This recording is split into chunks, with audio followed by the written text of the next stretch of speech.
Santa Claus. Thank you for being here on Burgh Vivant. This is an honor. Well, Brian, Edward, it is wonderful to see you. It has been over a year. Yes, And yes. it's glad to see you now. We're coming back around. The holidays are upon us. So and the wonderful thing is that you're on the naughty list right now, but if you do just a little bit of work, you're at the very top of naughty, you're going to get very close to okay, nice. so I haven't descended into despicable. I'm kind of like on the... You're just on the cusp. And you knew that right off the top of your head. You know, I got to keep on top of these things. You pulled my file before you came in today. Well, I have to admit that I do have a Palm Pilot. Yeah, I'm a little bit behind the times. Well, you've got a lot of names to manage, and this is a very busy time for you, I presume. But you know, we were chatting just before we went on tonight about how to properly address Santa. Well, thank you very much. The truth is that you can call me Chris. My name is Chris Kringle. Now, my title is Santa Claus. Okay. Now, that gets very confusing to young children because here in the United States we don't have titles. In England they have lots of titles and people are used to it. Yeah. So I like to explain it to the children as saying Superman isn't really Superman's name. His real name is Clark Kent. Or if you're a comic book geek, it's Kal-El, but we don't want to get into that right now. So whenever he's out fighting crime, he's Superman. But when he's sitting at home watching Netflix, he's Clark Kent. And so I'm Chris Kringle when I'm sitting at home watching Netflix. Okay, so Santa would be like addressing you as sir. That's so correct. That's okay. Well, thank you for allowing me to be informal and call you Chris. I appreciate it. And also when you're kicking back with your hot cocoa or whatever it may be. I noticed you brought your own mug. Yes. Today. This is the image of my good lady wife, Mrs. Kringle. Mrs. Kringle on your mug there. How is she? She is doing very well. She's doing her best to keep me in the trim side and keep me in training because I only have a month to go before the holidays and I have to lose a little weight. Well, how's that going? Well, I'm actually proud to say that I've lost 10 pounds in the last 10 days. Oh, a pound a day. Now, Absolutely. How do you do that? I stop eating. Just altogether? That's not no, very healthy, that's Santa. not true at all. What I stopped doing is having the brandy that I like to have at the end of the night. Oh, I hear you. Now on Christmas Eve, whenever people want to leave out some brandy, I'll be happy to have it at that time. Okay, and you know, if you got a sidecar on that sleigh, I don't mind taking a spin for a couple blocks if you know. Absolutely. Well, cheers to you. Absolutely. Very good. You have to make room because I do have 2 elves on the sleigh with me to make sure everything goes appropriately. Okay. But I think they'll slide on over and make some room for Pretty good. Now, you know, you travel all over the world, delivering gifts and joy and merriment. How does Pittsburgh compare, in your opinion, to other places in the world that you've seen? What are your thoughts on the Steel City? Well, you know, one of the things I always like to tell people is no matter where you go in the world, whether it's the North Pole, whether it's Pittsburgh, whether it's Zimbabwe, folks are just folk. Everybody likes to be kind at this time of the year. And that's what we're here for. We're here to remind children and adults that it's a time of year to forgiving and being kind to each other. Now, Pittsburgh, I have a special soft spot in my heart for because this year, on the time off after the holidays last year, I spent a majority of my time driving Uber on the streets of Pittsburgh.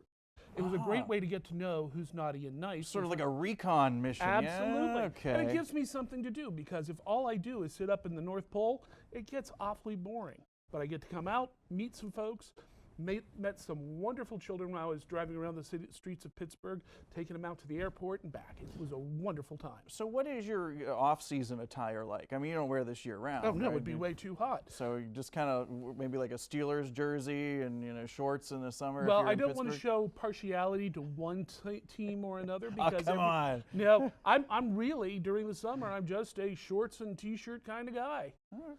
Now, do you summer somewhere other than the North Pole? I always try to go around the world to different places. So this year, again, it was in Pittsburgh, and that's why I wanted to come see you to let all the children that I met while I was driving around and say hello again. So, you know, you mentioned that I need a little more work if I'm to get on the good list. So, you know, how do you really do you have a scale? How do you really determine, you know, when somebody tips too far one side or the other and gets on one list or the other. It's really more of an art than a science. We don't have a graduated scale, but you can tell whenever people have been kind and polite and nice, and whenever people have been just a little bit naughty. So, in truth, all you need to do to get back on the naughty list is, be nice to somebody that you're not normally Be nice back to. on the good list, you. Well, you. Well, yeah, I got some work to do. Now, a lot of, there's that signature laugh, like a bowl full of jelly. May I? Is this, it is jelly-like. It is I a have real to say, beard and a real belly. this is quite authentic. And, most of what I know about you comes from holiday songs. Some, how true are they? Like, he knows when you are sleeping, he knows when you're awake. Is that? I'm not a spy. Okay. I'm not looking in on you when you're sleeping or know when you're All awake. right, all right. I do have. Because I might be further down on that naughty list than you first thought. What anybody does while they're sleeping is okay by me. What I do is, again, I get an aggregate of talking to people and letting the elf on the shelf give me a little talk in the ear. Oh, so that's a thing then. That's legit. Absolutely. Okay. I mean, it takes them a lot of time to learn that. They actually have to go through a very long process because they have to stay absolutely still whenever someone's in the room. And then they have to be able to creep up and see what you're doing during the day. Now, ratio this year of coal to presents, how are we doing? Is the world generally good or is the world generally naughty now? What's the state of affairs? Here's the thing. The price of coal has gone way up. So the question becomes, if I give coal, is it really telling somebody they're naughty? They can turn around and sell it on eBay and make a good bit of money. But actually, most children are good. Most children are on the nice list. Everybody has bad days where they just get cranky and can't get control of their own lives, and you just let them go with it. But for the most part, everybody is nice. Wow, you're very optimistic, Santa. I really, that is heartwarming. Well, thank you. Now, would you be able to drop a couple names, reveal maybe anybody that might be on your naughty list? No, that's a better kept secret than IRS returns. Really? Can't tell you. Wow. Okay, so that's very confidential. Oh, it is. Are you the only one that sees it? Oh, absolutely not. I have a committee of elves that work on it.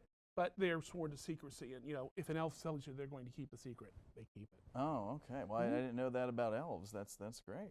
But we're looking forward to seeing you when you make your rounds through Pittsburgh. In fact, I hear you'll be down at the waterfront on November 21st. That's going to be their light up night, and we're going to light the tree and get the children all ready for the holidays. Great. And then you've got a couple stops around Pittsburgh. And, if folks want to actually get in touch with you and maybe invite you to their holiday party or something like that, you do make appearances. Is this correct? Well, again, that's the way I get to see how children are doing. So if a mom and a dad wants to have Santa Claus come to visit them, the Real Beard and Belly Santa Claus will come to visit them. All they need to do is go on Facebook, search under Real Beard and Belly Santa, and they can connect with me, and I would be happy to come and visit them at their homes. Right, and we'll have that information attached to the video after this. Good to know that we've got a link to you. But, as far as, any last-minute ditch efforts to, try to get to that good list or the nice list, and any tips aside from just kind of generally, it being sounds nice? like you're getting a little anxious about that. I am. I'm sitting in front of the Claus here, okay? So I am. I only got a couple more weeks, right? Well, about a month, yeah, right now. Okay. Well, I would say that if you feel that you're doing the right thing all the time, and in the back of your head. Well, of course I do. Maybe that's part of the problem. Okay. So. We got him going again. All right. Well, I have to say again, just be kind to people. Take the extra step if you see somebody who needs a little bit of help. And that's one of the wonderful things about the city of Pittsburgh. Sorry, I got a beard hair here. No, I believe that's part of the rabbit fur, hair. okay. Yeah. I'm sorry. That belonged to you. Make sure you get it back. But well, I was going to say, as long as you try to be kind, as long as you're doing your best, that counts. That's, like I said, it's more of an art than a science. We need that. Absolutely. So here's to a very positive and joyous holiday season to us all. Absolutely.